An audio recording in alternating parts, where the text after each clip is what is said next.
Hey everyone, welcome back to the YouTube channel. And if you could tell by my voice, I'm a little congested still, but me and my wife did our honeymoon trip about 2 weeks ago, and I took my FX3 along with me in a travel configuration, and I actually wanted to show you guys how I have that set up and how compact it is, and just how I use it to capture video throughout the trip. It was a lot of fun and I really enjoyed it, and I hope you guys enjoy this video. Alright, so here I have my FX30, and to begin we are going to put the cage on. I really like this travel setup because it's just very easy to take on and off, and I really like it because it's so minimal and so compact. If I knew which side was the right side, it'd be a little bit quicker. Alright, and this is the Tilta cage. I really like Tilta. I have all my cages are from Tilta, and I also just have a lot of Tilta products. They're a really good brand and they make high quality cages. Alright, so let's go ahead. There we go. Line that one up. Okay, that one's in for now, and then we can go ahead and get this one in as well. Like I said, I just really like these cages. They're very versatile, easy to take on and off.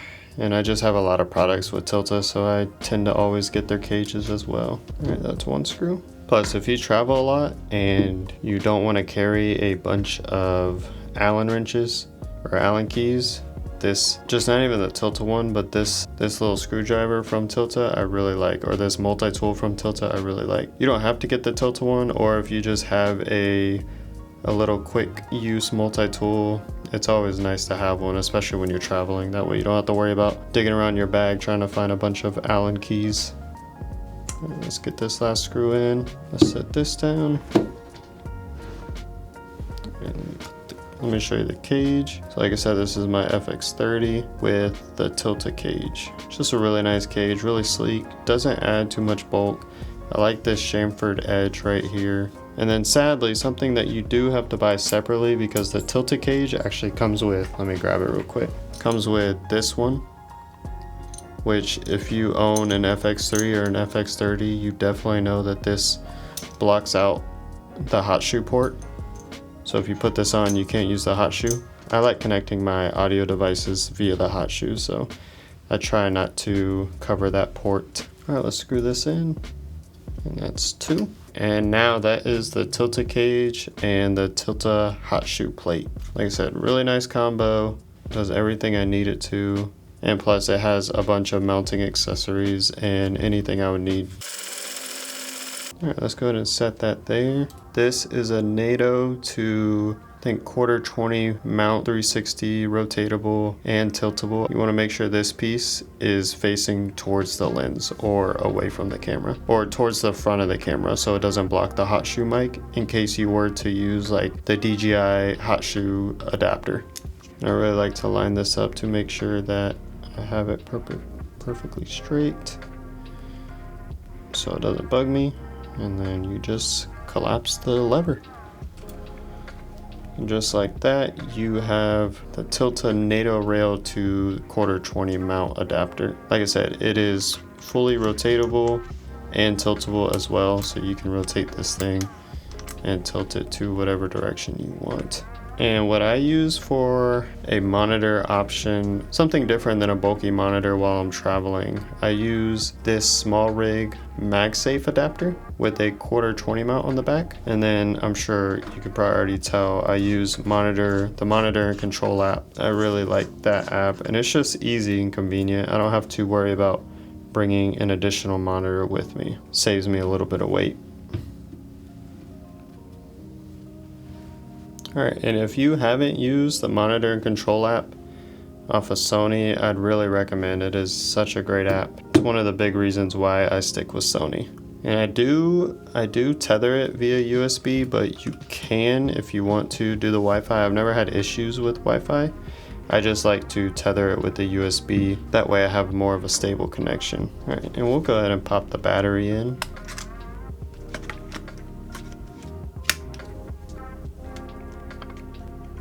Condor Blue USB to right angle USB. I always use Condor Blue products. I just find them super reliable. I've never had an issue with them.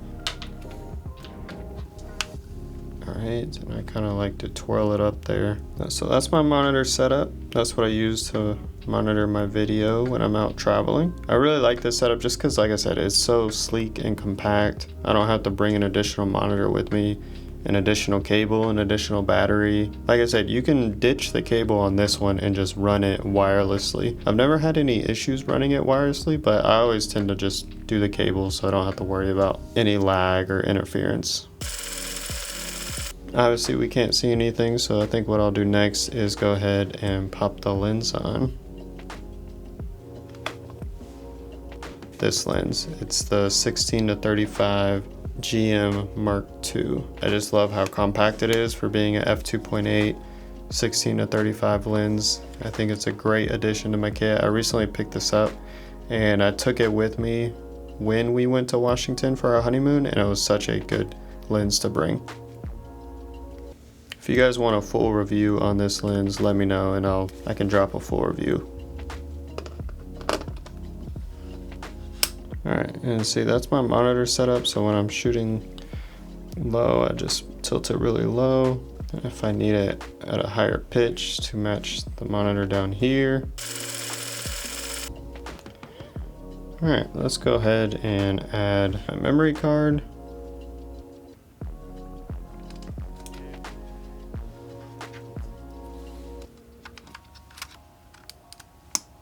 Also, one thing, I don't get all the hate with CF Express Type A cards. I really don't mind them. Yes, they're a little pricey, but I like the size of them. And also, I think that's what makes the Sony cameras just so compact, and they're able to use two of them.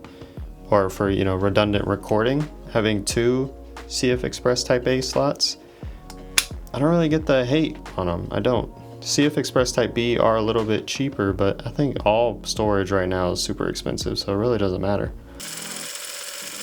Alright, next we'll move on to my variable ND of choice. I use the Nisi JetMag system. I've been a Nisi fan for a while, just because their true color is really nice. Let's go ahead and put this on.